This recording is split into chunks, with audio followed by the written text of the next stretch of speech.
नमस्कार दोस्तों। अमेरिकी राष्ट्रपति डोनाल्ड ट्रंप ने अगले महीने से भारतीय वस्तु पर पारस्परिक कर, जिसको हम बोलते हैं रेसिप्रोकल टैरिफ, या फिर हम इसको एक और नाम दे सकते हैं जवाबी टैरिफ, लगाने की बात कही है। जी हाँ, 1 अप्रैल से हमको एक नया टैरिफ पे करना है, एक नया टैक्स पे करना है यहाँ पर अमेरिका को।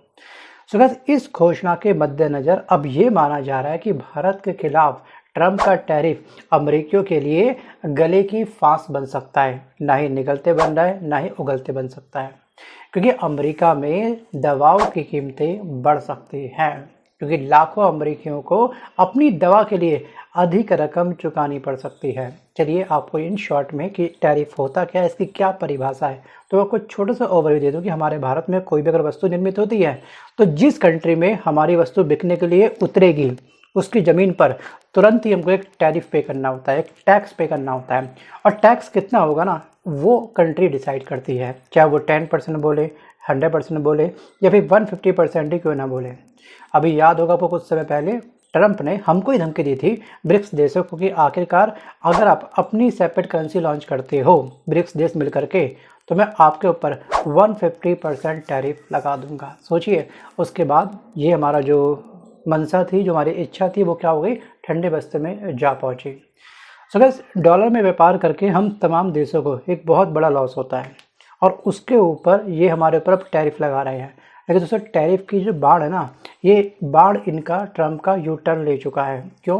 क्योंकि यहाँ पे हम जो वस्तु बना रहे हैं, जो हम लोग उस वस्तु में अपना प्रॉफिट ऐड करेंगे, और टैरिफ जो हमको पे करना है, हम अपने प्रॉफिट से टैरिफ पे नहीं करेंगे। तो हम करेंगे क्या, हम सिंपल अपनी वस्तु में जो एमआरपी है, एमआरपी के प्राइस को इंक्रीज कर देंगे। बस एक स्टिकर में हमको क्या करना है, प्राइस अपना हाई कर देना है बस। और ये हाई प्राइस में हम लोग वहाँ पर वस्तु बेचने के लिए क्या होंगे, मजबूर होंगे।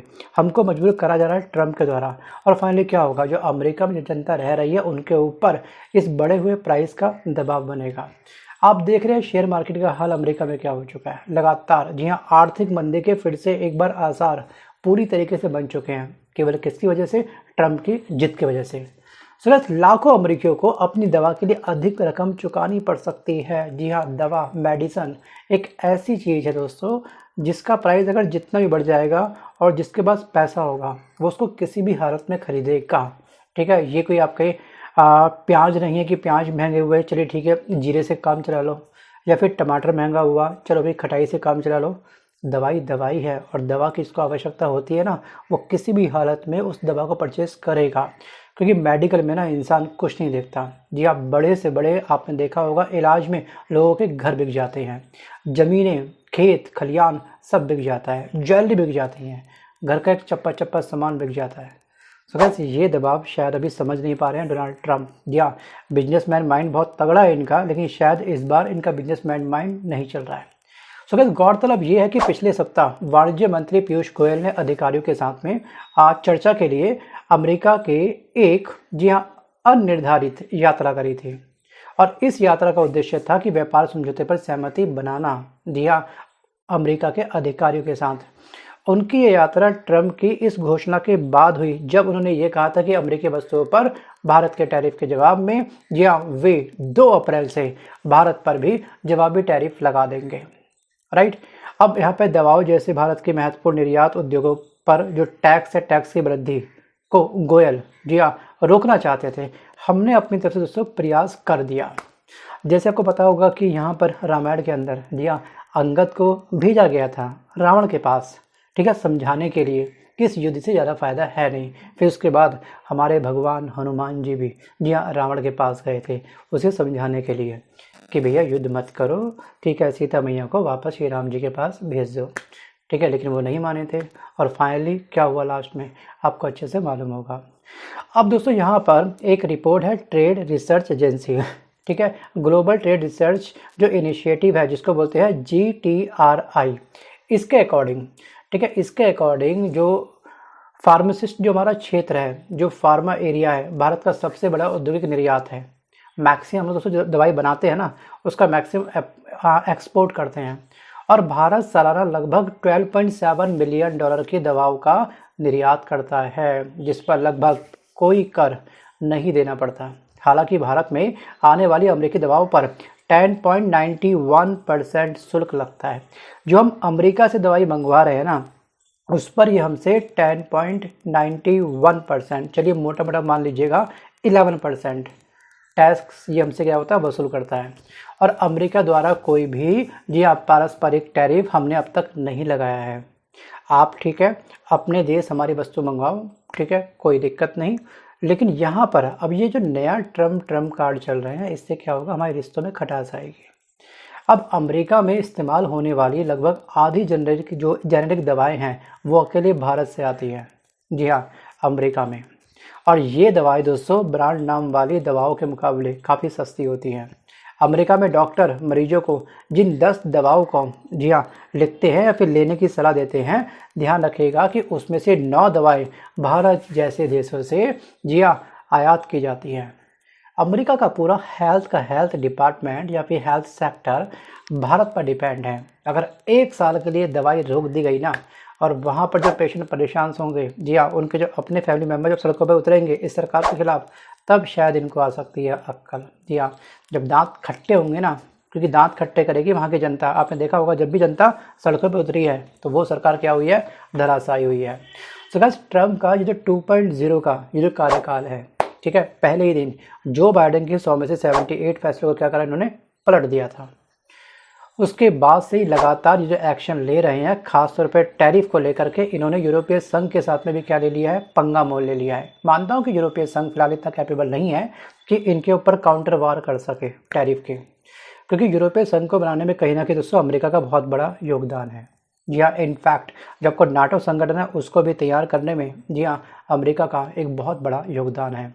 और दोस्तों भारतीय दवा कंपनियां बड़े पैमाने पर जेनेरिक दवाओं को जी हाँ डेवलप करती हैं, इनकी मैन्युफैक्चरिंग करती है और एक बड़े स्केल पर, एक बड़े नंबर पर अमेरिका को बेचती है। और वो पहले से ही कम मार्जिन पर काम करती है। आपको पता होगा जेनेरिक दवाई कितनी सस्ती होती हैं। और जब अमेरिका ने नया टैरिफ लगा दिया है इन तमाम मेडिसिन के ऊपर भी, तो ध्यान रखिएगा कि हम भारी कर का खर्च वहन नहीं कर सकते हैं और हमको मजबूरी में प्राइस जो होगा MRP लिखा हुआ उसको इंक्रीज करना पड़ेगा। और दोस्तों प्रतिस्पर्धी कंपनियों की तुलना में कम कीमतों पर हम लोग अपना तमाम सामान बेचते हैं। जी हाँ, और मैं सच चाहता हूँ दोस्तों दिल से कि एक बार जी हाँ ट्रम्प को अक्ल आनी चाहिए कि अगर हम अपना निर्यात कुछ समय के लिए होल्ड कर दें या फिर थोड़ा स्लो कर दें, और जो मार्केट में यह अफरा तफरी मचेगी, उसके बाद शायद हो सकता है कि इनको टैरिफ का जो प्लान है, रेसिप्रोकल टैरिफ का जो इन समय इनके सर पर भूत चढ़ा हुआ है, शायद वो कम हो जाएगा।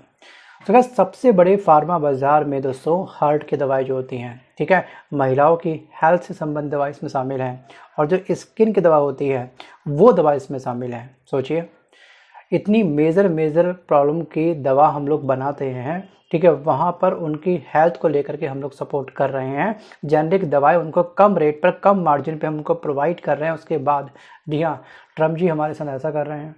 वैसे देखिए PM मोदी जी और ट्रम्प जी कैसे मिलते हैं आपस में, तब तो ये बड़ा भव्य स्वागत करते हैं। मतलब कि हाथी के दांत दिखाने कुछ और थे, खाने कुछ और थे, शायद ये हो सकता है। सो गाइस, यहाँ पर IQVIA, ठीक है, एक फर्म है, इसके अध्ययन के मुताबिक केवल 2022 में ही भारतीय जेनेरिक दवाओं में से $219 बिलियन की बचत हुई है। और विशेषज्ञों का ये कहना है कि व्यापार समझौते के बिना ट्रम्प के टैरिफ कुछ भारतीय जेनेरिक दवाओं की यहाँ पर अव्यवहारिक इसको बना सकते हैं, और इससे कंपनियों को बाजार से बाहर निकलने के लिए मजबूर होना पड़ सकता है। और मौजूदा दवा दोस्तों इसकी कमी और बढ़ सकती है। पहले से दोस्तों कमी है अमेरिका में, हम जैसे जैसे करके मैन्युफैक्चरिंग अपनी फास्ट कर रहे हैं, उसकी सप्लाई जो है, ठीक है, उस पर ज़्यादा वीकनेस ना है, इसका हम प्रयास कर रहे हैं। लेकिन अब क्या करें, जब भैया कहते हैं ना, कहावत है कि विनाश काले विपरीत बुद्धि, तो शायद अब इनके साथ यही हो रहा है। तो ठीक है, हम भी अपनी सप्लाई को रोक देंगे। बड़े हुए प्राइस में वहाँ की जनता शायद दवाई ना ले पाए, ठीक है, लेकिन जो पैसों वाले हैं वो दवाई लेंगे, और गरीब भी अपना थोड़ा बहुत जो सेविंग होगी उसको खर्च करके दवा लेने का प्रयास करेगा। तो इस बात को आखिरकार ट्रम्प क्यों नहीं समझ पा रहे हैं? आपको याद होगा दोस्तों, टैरिफ की हुंकार इन्होंने 44 दिन बाद जब ये राष्ट्रपति बने थे, ठीक है, ट्रम्प जब दोबारा राष्ट्रपति बने थे, उस राष्ट्रपति बनने के 44 दिन बाद पहली बार अमेरिकी संसद, जिसे हम बोलते हैं कांग्रेस, वहाँ पर इन्होंने संबोधित करा था। और इस दौरान ट्रम्प ने ये कहा था कि भारत ऑटो प्रोडक्ट्स पर 100% से भी ज़्यादा टैरिफ लगाता है। हमारे ऊपर इन्होंने ये एलिगेशन लगाया। बिल्कुल लगाते हैं, चलिए, बिल्कुल सच बात है। लेकिन अब ये सोचिएगा कि तमाम 195 देश हैं पूरे वर्ल्ड के अंदर, और उसमें कम से कम 85% तमाम देश आपके डॉलर में व्यापार करते हैं, और आपको अननेसेसरी, मतलब कि बिना कुछ करे बैठे बैठे आपको एक मोटा प्रॉफिट मिल जाता है। जो डॉलर का प्राइस होता है आप वही हमसे वसूल करते हो, और डॉलर का प्राइस लगातार बढ़ रहा है। और हम सब देश दोस्तों अभी इतना कैपेबल नहीं है कि हम इनके डॉलर के हिसाब से व्यापार कर सकें। हम पांचों देश दोस्तों, ब्रिक्स देश, आपस में अपनी करेंसी में व्यापार क्यों नहीं कर सकते भाई? सोचिए, हमारे ऊपर इन्होंने एक डर पैदा कर रखा है तमाम देशों में, और हम वास्तविक रूप से डर भी रहे हैं। अब दोस्तों यहाँ पे इन्होंने इसी कांग्रेस के अंदर, ठीक है, संबोधित करते हुए साफ साफ ये भी कहा था कि ब्राज़ील हो गया, मैक्सिको हो गया और कनाडा समेत कई देश हमारे मुकाबले बहुत अधिक टैरिफ लगाते हैं। चीन 2 गुना टैरिफ लगाता है, जी हाँ, साउथ कोरिया 4 गुना टैरिफ लगाता है। और जो ट्रंप है, ट्रंप ने ये भी कहा कि अब हमारी बारी है। अभी हाल ही में दोस्तों कनाडा के नए प्रधानमंत्री बने हैं, पीएम बने हैं, जी हाँ, कार्नी। उन्होंने साफ साफ हुंकार भरी है ट्रंप को लेकर के, ललकारा है उनको कि अगर आपको टैरिफ वॉर करना है तो करिए, हम तैयार हैं। या अगर आपको नॉर्मल जंग भी करनी है तो हम उसके लिए भी तैयार हैं। लेकिन सच कहूँ दोस्तों, यूरोपीय संघ अभी तैयार नहीं है, क्योंकि ना तो दोस्तों इनके पास कोई डिफेंस का बजट स्ट्रांग है, ठीक है, ना ही इतने खास वेपन्स है।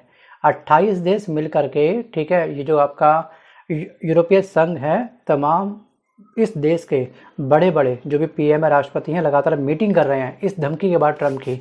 लेकिन दोस्तों यहाँ पर इनको कहीं ना कहीं अपना सबसे पहले अपना डिफेंस स्ट्रांग करना पड़ेगा, उसके बाद इनको एक्शन लेना चाहिए। अब बात करता हूँ वापस ट्रंप की, कि एक दिन पहले ही ट्रंप ने कनाडा, मैक्सिको पर 25% टैरिफ लगाया था, और चीन पर पहले 10% टैरिफ था, उसको 10% और बढ़ा दिया, तो अब चीन के ऊपर 20% टैरिफ लग चुका है। सोचिए। और यहाँ पर अमेरिकी इतिहास की सबसे लंबी स्पीच की शुरुआत ट्रंप ने, जी हाँ, अमेरिका इज बैक से करी थी, मेक अमेरिका ग्रेट अगेन से करी थी। अब ये मेक अमेरिका ग्रेट अगेन के चक्कर में कहीं ये दोस्तों अमेरिका का बट्टा ना लगा दें। अगर आर्थिक मंदी इस देश के अंदर आई दोस्तों, तो इसका इम्पैक्ट हमारे तमाम देशों पर पड़ेगा, ये हमको मानना पड़ेगा। और इस टैरिफ की वजह से जो भारत है ना, भारत पर 7 अरब डॉलर का असर होगा, और इस असर को कम करने को लेकर के हमको मजबूरन एमआरपी का जो प्राइस है उसको और हाई करना पड़ेगा। सोचिए, ट्रंप के टैरिफ से भारत को सालाना 7 अरब डॉलर, मल्टीप्लाई करिएगा, 7 अरब मल्टीप्लाई 87 रुपीज़, ये पर डॉलर का प्राइस है। तो आखिरकार वैल्यू क्या निकलती है? वीडियो को पॉज करके आप मुझे कमेंट जरूर करिएगा। सो गाइस, सबसे ज़्यादा प्रभावित होने वाले सेक्टर में chemical, metal, jewellery, automobile and जो फार्मा कंपनी है जो दवा बनाती है वो, और इसके अलावा दोस्तों फूड प्रोडक्ट्स, ये भी हो सकते हैं। अब क्या होगा, क्या हृदय परिवर्तन ट्रंप का होगा या फिर नहीं होगा, ये बताएगा आने वाला समय। बट दोस्तों आपको क्या लगता है कि सच में हमको एमआरपी प्राइस बढ़ा करके, जी हाँ, टिट फॉर टैट करना चाहिए ट्रंप के साथ, या फिर पूरी सप्लाई को ही ब्रेक लगा देनी चाहिए कुछ समय के लिए? जब जनता अमेरिका की सड़कों पर उतरेगी तब शायद ये टैरिफ वाली धमकी को या फिर इस एक्शन को ठंडे बस्ते में डाल देंगे, जैसे हमने भी दोस्तों किया है। ब्रिक्स देशों ने मिलकर के अपनी सेपरेट करेंसी का विचार हमने ठंडे बस्ते में डाल दिया था। सोचिए, think about it. So guys, आज के इस वीडियो में बस कर इतना ही। मिलता हूँ जल्द नए वीडियो के साथ, तब तक के लिए धन्यवाद।